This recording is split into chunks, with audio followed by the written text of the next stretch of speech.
Hello বন্ধুরা, টুসিস pure veg কিচেনে সবাইকে স্বাগত জানাই। প্রচণ্ড গরম পড়েছে, এই সময় শরবত একমাত্রই ভরসা। আর সেটি যদি বেলের শরবত হয় তাহলে কিন্তু দারুণ হয়। অনেক স্বাস্থ্য সচেতন মানুষ কিন্তু সকালে প্রথম কিন্তু বেলের শরবত দিয়েই দিনটি শুরু করেন। তো আজকে এই রেসিপিটি চলুন শুরু করা যাক। প্রথমে দেখুন, বেলটাকে আমি সুন্দর করে ফাটিয়ে নিয়েছি। নিয়ে এরকমভাবে চামচ দিয়ে বেলের খোলা থেকে বেলের শাঁসগুলোকে আলাদা করে নেব। আবার অনেকেই কিন্তু খোলা থেকে চামচ দিয়ে দিয়ে তুলে খেতেও কিন্তু পছন্দ করে, যেটা আমি কিন্তু খুবই পছন্দ করি, আমারও খুবই ভালো লাগে। তো দেখুন, এরকমভাবে সবগুলো বের করে নিচ্ছি। আর এই যে খোলার মধ্যে যে দানার যে ভাগটা আছে সেটিও কিন্তু চামচ দিয়ে একসঙ্গে কিন্তু এইভাবেই বের করে নেব। আর এটি আজকে আমি জল দিয়ে গুলে আমি এতে বিভিন্ন রকম জিনিস যেগুলো মেশাবো। এছাড়া আপনারা চাইলে এটি দুধ দিয়েও কিন্তু গুলে কিন্তু শরবতটা বানাতে পারেন। আর যাদের অ্যাসিডের সমস্যা তারা কিন্তু অনেক সময় বেলটাকে পুড়িয়েও খায়, বা কাঁচা বেল পুড়িয়ে খেলেও সেটিও কিন্তু ভালো লাগে। বেলের উপকারিতা সম্বন্ধে প্রথমে বলতে গেলে, বেল কোষ্ঠকাঠিন্য দূর করে। নিয়মিত বেল খেলে কোষ্ঠকাঠিন্য দূর হয়, মুখের ব্রণ দূর হয় এবং ত্বক ভালো থাকে। 2, আলসারের ওষুধ হিসাবে কিন্তু খেতে পারেন বেল। পাকা বেলের শাঁস যে ফাইবার আছে তা আলসার উপশমে কিন্তু খুবই কার্যকরী। এছাড়া ডায়াবেটিস নিয়ন্ত্রণে রাখে বেল। নিয়মিত খেলে ব্লাড সুগার কমাতে কিন্তু অনবদ্য কাজ করে এই বেল।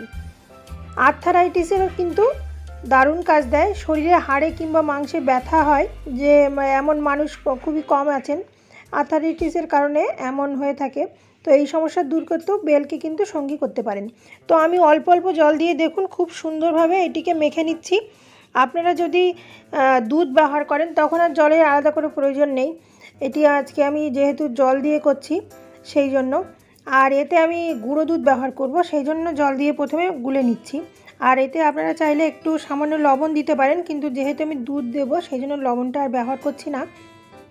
তো ভালোভাবে চটকে কিন্তু এরকমভাবে মেখে নেব, তারপরে ছেঁকে নেব। মাখা একেবারে কমপ্লিট। এর ঘনত্বটা কতটা হয়েছে সেটি আপনাদের একবার হাতে তুলে দেখিয়ে দিচ্ছি। আর এটি সামান্য জল দিয়ে দিয়ে মেখে নিয়েছি আমি। একসঙ্গে বেশি জল দিলে কিন্তু অনেকটা ঝোল হয়ে যেতে পারে বা অনেকটা হতে পারে, সেই জন্য দেখুন আমি অল্প অল্প জল দিয়ে কিন্তু সুন্দরভাবে মেখে নিয়েছি। হাত দিয়ে তুলে আমি দেখলেন ঘনত্বটা কতটা। এবার ছেঁকে নেব।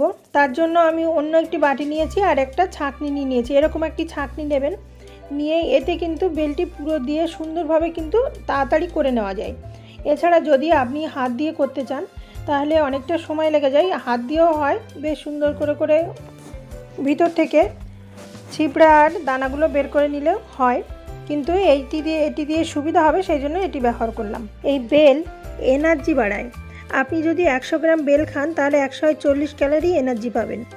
এছাড়া ব্লাড প্রেশার বেড়ে গেলে কিন্তু এই বেল খেলে কিন্তু ব্লাড প্রেশার অনেকটা নিয়ন্ত্রণে আনা যায়। এছাড়া ক্যান্সার প্রতিরোধে কিন্তু বেলের উপকারিতা অপরিসীম।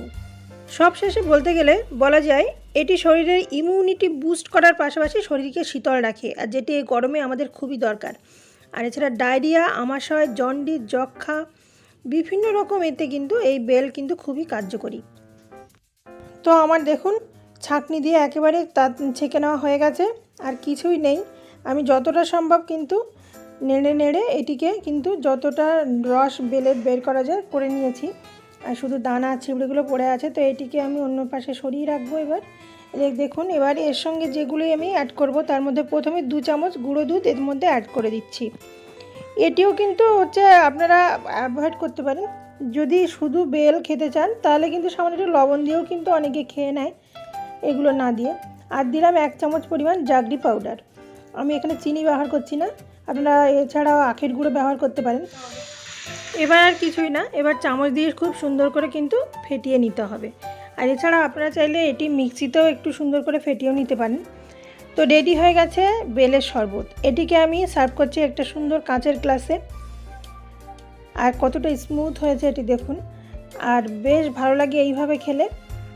এছাড়া আরেকটা কাজ করতে পারেন, আপনারা ঠান্ডা জল দিয়ে গুলতে পারেন, যাতে বেশ ঠান্ডা ঠান্ডা শরবতটা তৈরি হবে, বা তৈরি করার পরে একটু ফ্রিজে রেখে খাবেন।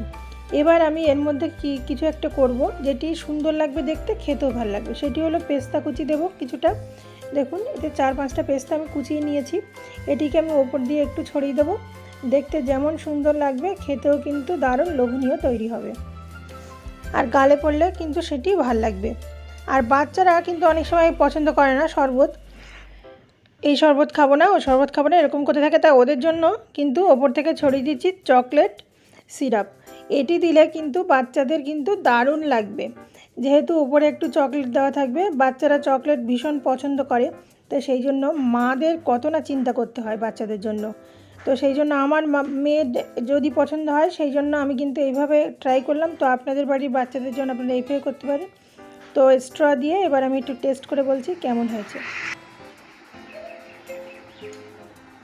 দারুণ, একদম দারুণ লেগেছে। তো এই গরমে অবশ্যই বানাবেন। এতক্ষণ দেখার জন্য ধন্যবাদ। পরের দিন ফিরে আসবো অন্য একটি রেসিপি নিয়ে। ভালো থাকুন, সুস্থ থাকুন।